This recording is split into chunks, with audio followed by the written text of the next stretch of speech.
Bom dia, João Magalhães, jornalista e editor de política do jornal O Dia. Bom dia, Nájila Fernandes, bom dia ao nosso telespectador.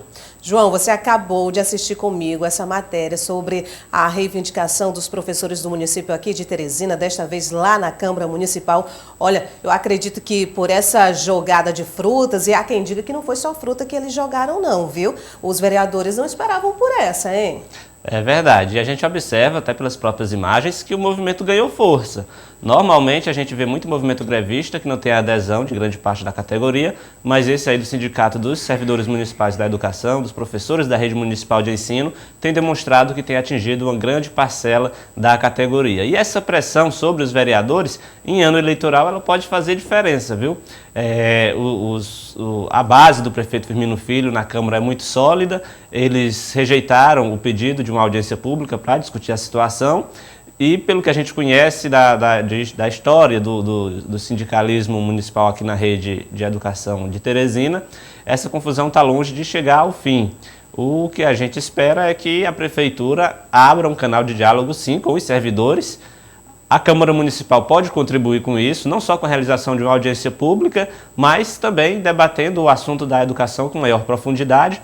E como bem chamou a atenção aí o vereador Joaquim do Arroz, no momento em que o prefeito, já falando de política, escolhe um sucessor que tem como plataforma política a educação, esse movimento grevista pode causar, sim, um prejuízo político nas estratégias do prefeito Firmino Filho. Boa observação, João.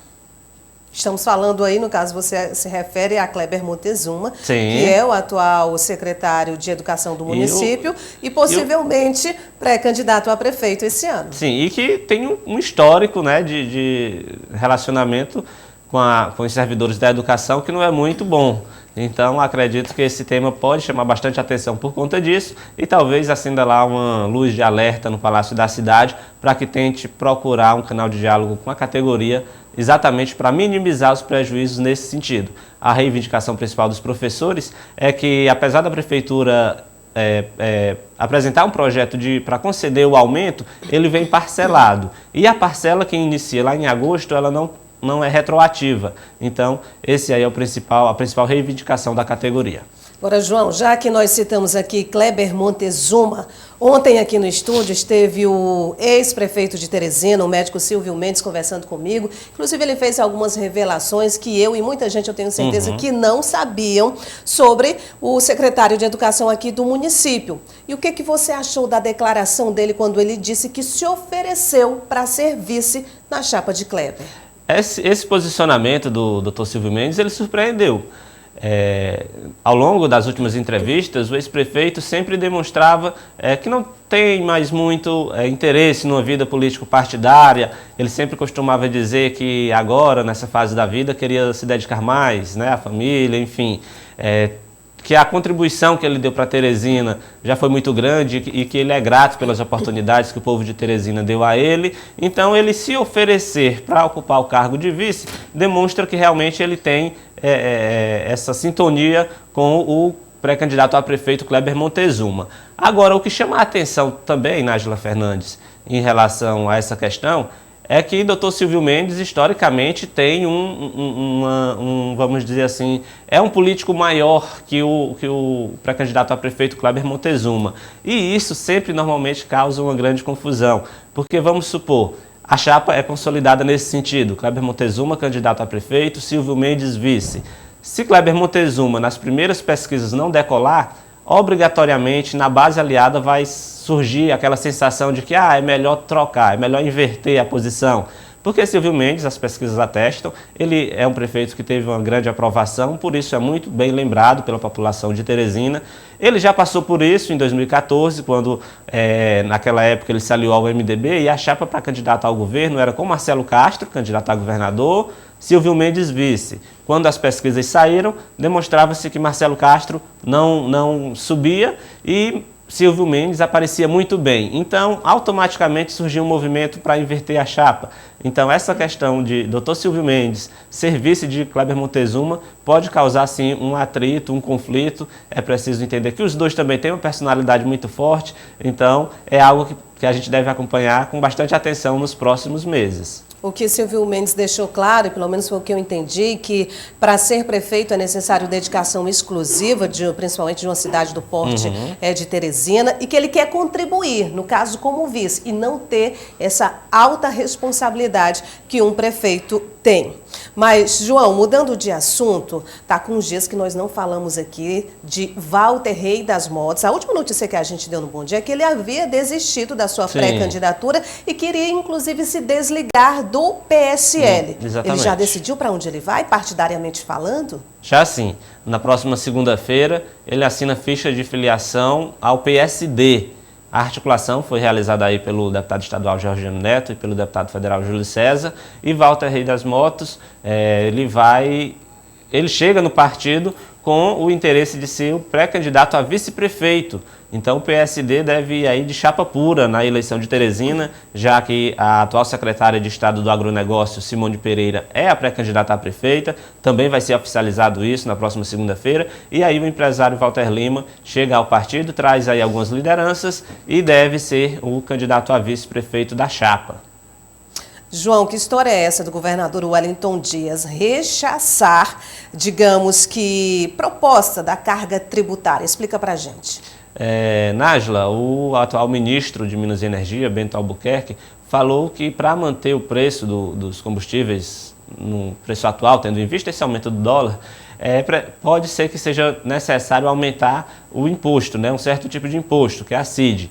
E o governador Wellington Dias rechaçou imediatamente essa proposta porque ele diz que o próprio presidente Jair Bolsonaro sempre fala que não quer aumentar a carga tributária, que não quer aumentar os impostos. Então, não entendeu muito bem por que o ministro das Minas e Energias pensa dessa forma, contrariando inclusive uma ordem do próprio presidente. Agora, é interessante essa discussão porque há 2 dias a gente teve aqui em Teresina uma manifestação de motoristas de aplicativos sobre a questão pedindo aí, reivindicando também uma redução do ICMS da gasolina, que é uma das principais receitas do governo do estado.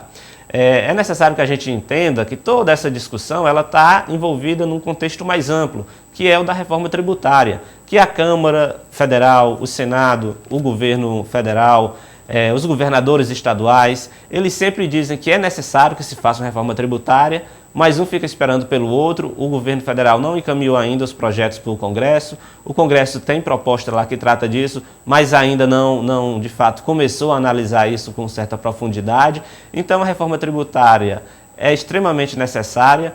Essa questão de aumento de impostos, manifestações reivindicando uma queda no ICMS, no valor do ICMS, demonstra que é mais do que urgente discutir um novo modelo de tributação no nosso país, mas ninguém puxa a responsabilidade para si. O Congresso fica esperando o governo parece que não está muito interessado, fica adiando, e enquanto isso a gente não vai vendo reformas positivas, questões positivas para a população nessa discussão sobre a reforma tributária. E claro, quanto mais o tempo vai passando, mais tempo a gente fica sem encontrar soluções, sem debater esse tema com certa profundidade. Vamos esperar para ver se o governador Wellington Dias vai conseguir de fato barrar esse aumento, porque aumento não dá, né? Tem que acabar com o que já existe e não trazer novos impostos para o consumidor.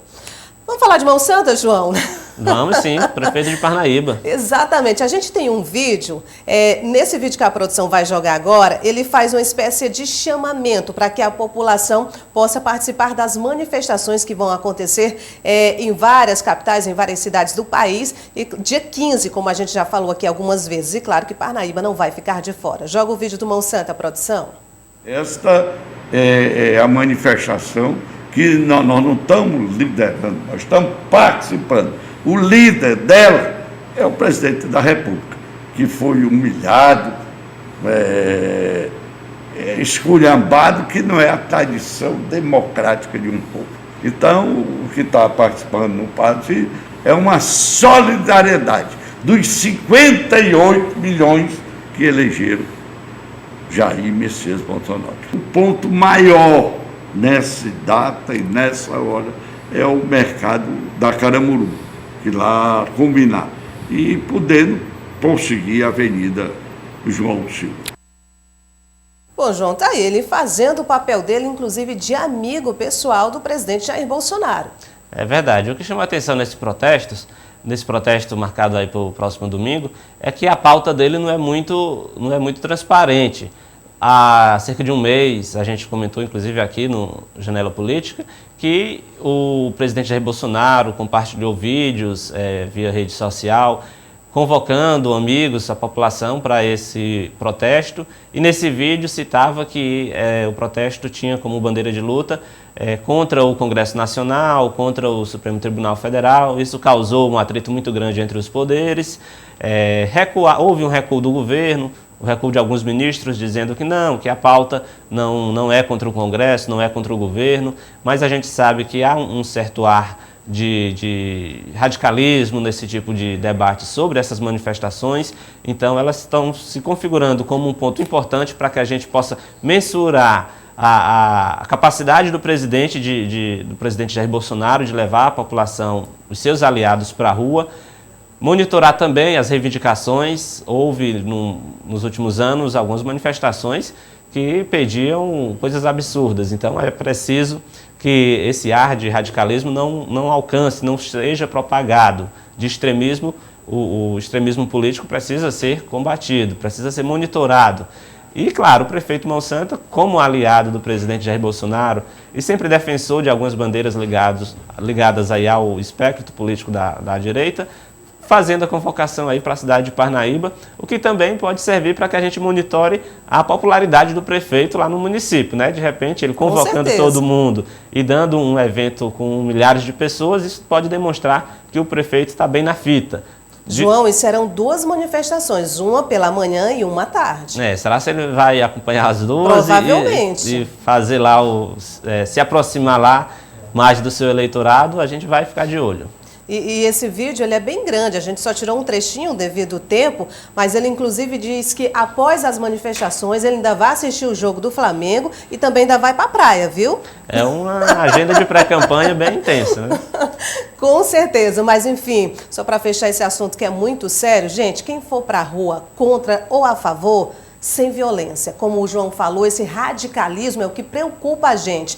A causa, eu acho que nesse momento interessa sim, claro, mas a nossa preocupação maior é porque a gente sabe que quando a esquerda e a direita se encontram em eventos como esses na rua, a gente sempre está dando aqui notícias de violência. E isso é o que a gente menos quer fazer aqui no dia seguinte. Então, eu acho que se a direita quer reivindicar por alguma coisa, tem o direito, vai para as ruas, tudo bem. Então, se a esquerda não concorda, faz o mesmo em um outro momento. Mas esse choque de radicalismo é o que a gente não quer noticiar aqui, hein, João? É verdade.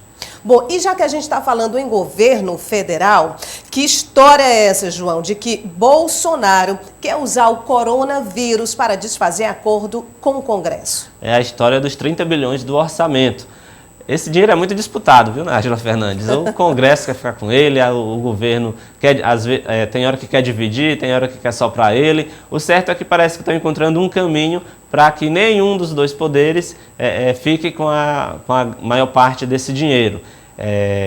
O projeto encaminhado pelo governo federal para o Congresso dividia esses recursos, dava 15 bilhões, colocava 15 bilhões no orçamento impositivo dos deputados federais e senadores e 15 bilhões num orçamento do governo federal. Mas parece que o presidente Jair Bolsonaro voltou atrás e tem entendido que parte desse recurso, pelo menos 20 bilhões, devem ser utilizados, reservados para uma política de combate ao coronavírus, caso essa doença se alastre aí pelo país. A gente sabe que é um tema muito sério, alguns países, principalmente na Europa, estão enfrentando realmente uma situação muito grave. Para combater, ou pelo menos para tratar desse problema, é preciso muito recurso, muito dinheiro, é preciso que seja, por exemplo, que haja um aumento nos leitos de UTI, que haja um incentivo maior para os profissionais de saúde, que haja contratação provisória, se for o caso, né? A gente espera e torce e até se preocupa para que a situação não chegue a esse ponto, mas o governo, como é o responsável pela gestão da situação, deve se preocupar com isso e se planejar também. Então, a ideia do governo agora é que pelo menos parte desses 30 bilhões, 2/3 dele, sejam destinados aí para uma reserva que seja utilizada aí no combate aos efeitos do coronavírus no país, caso a doença venha se alastrar. Obviamente, com isso, uma proposta dessa, realizada pelo governo, dificilmente o Congresso vai ficar contra, até porque se é um assunto que trata diretamente da saúde pública da população, provavelmente nenhum deputado vai querer ir contra, nenhum senador também vai querer ir contra, e essa sugestão do governo pode ser que seja acatada, fazendo com que 20 bilhões aí desse dinheiro seja reservado para uma situação emergencial, caso seja necessária no combate ao coronavírus aqui no país. Exatamente. João, obrigada. Até amanhã. Até amanhã, Nájila. Hora de fechar a nossa janela política.